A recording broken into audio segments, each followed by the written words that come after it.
Columbia City leaders are discussing how serious of an impact the University of Missouri budget cuts could have on the economy. They say they're working with the university to solve the potential problems sooner rather than later. ABC 17's Sarah Massler-Donar has been talking to those leaders today. She joins us now live on campus.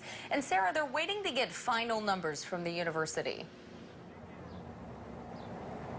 That's exactly right, Marissa. I spoke with Matt McCormick. He's the president of the Columbia Chamber of Commerce, and he says the university is still trying to figure out the final plan for their budget cuts, how many jobs total they're going to have to cut, and how many people they'll have to let go. So they're waiting on those numbers, and then once they get them, Marissa, Joey, the Chamber of Commerce, the Columbia Public School District, the local businesses, then everyone can have a better idea of what exactly the impact is going to be, how serious, how large of an impact. But they're not just sitting around waiting for this to happen, Marissa and Joey. They're actively planning for what McCormick calls a worst-case scenario, where the city might actually really lose businesses or residents following the cuts. I spoke to Columbia Mayor-elect Brian Treese today, who did have a general idea of what he feels the city should be focusing on and going forward, and how they can respond to these cuts and enrollment drop. He says first they should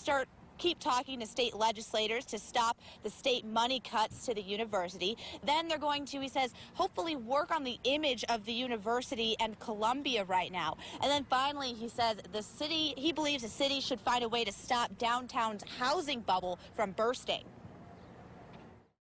No one is going to make money when these facilities are 85% occupied.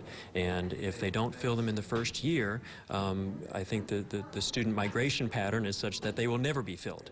And so I do think you have to have a close look on future growth and to make sure that we're not contributing to, a collapse of our housing market.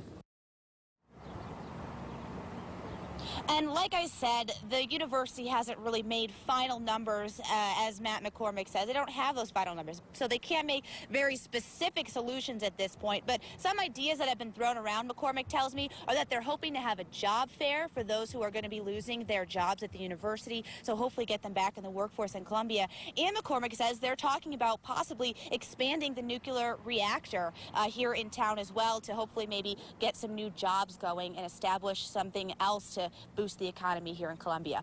Reporting live on Mizzou's campus, Sarah Massler-Donar, ABC 17 News. The university has already announced about 50 jobs will be cut so far.